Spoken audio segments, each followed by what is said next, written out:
नमस्कार दोस्तों, राधे राधे। आज हम लेकर आए हैं पंचतंत्र की प्रेरणादायक कहानी, जो आपके जीवन में प्रतिरोध की ज्वाला से मुक्ति की राह की ओर ले जाएंगे। ये कहानी है दो जुड़वा पंछियों की, जो अपने प्रतिरोध की ज्वाला के कारण अपने प्राण त्याग दिए। आखिर क्या हुआ उस घमंडी पंछी के साथ? एक वन में भारंड नामक पक्षी रहता था। उसकी आकृति विचित्र थी। उसका शरीर तो एक था, किंतु सिर दो थे।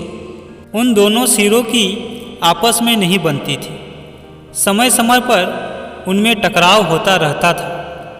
एक दिन वन में भटकते हुए पंछी के दाएं मुख को एक रसीला फल प्राप्त हुआ। उसने लपक कर फल को पकड़ लिया और बड़े ही चाव से खाने लगा। यह देख बाएं मुख की भी लार टपकने लगी। उसने दाएं मुख से कहा, तनिक मैं भी तो यह फल चखकर देखूं, किंतु दाएं मुख ने उसे झिड़क दिया। इसकी क्या आवश्यकता है, मैं खाऊं या तुम? जाएगा तो हमारे ही पेट में, और पेट तो हमारा एक ही है, वह तो भर ही जाएगा। यह उत्तर सुन बाएं मुख को क्रोध आ गया।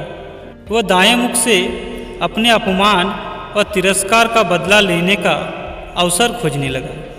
यह अवसर उसे प्राप्त हो गया जब नदी किनारे पड़ा हुआ एक सुनहरा फल उसे प्राप्त हुआ।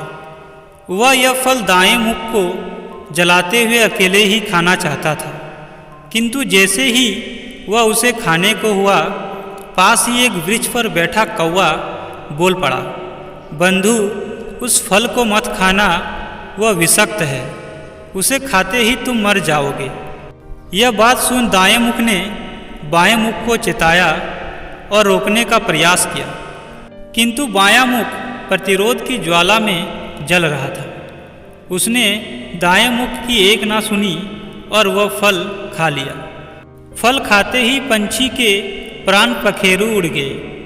दोस्तों, इस कहानी से हमें यह शिक्षा मिलती है कि जो आपस में मिलजुल कर काम नहीं करते, वह नष्ट हो जाते हैं। आपको कहानी कैसी लगी, आप अपने कमेंट के द्वारा हमें अवश्य बताएं। कहानी पसंद आए तो लाइक और शेयर करें, और ऐसे ही और पंचतंत्र की कहानी पढ़ने के लिए हमारे चैनल को सब्सक्राइब करें।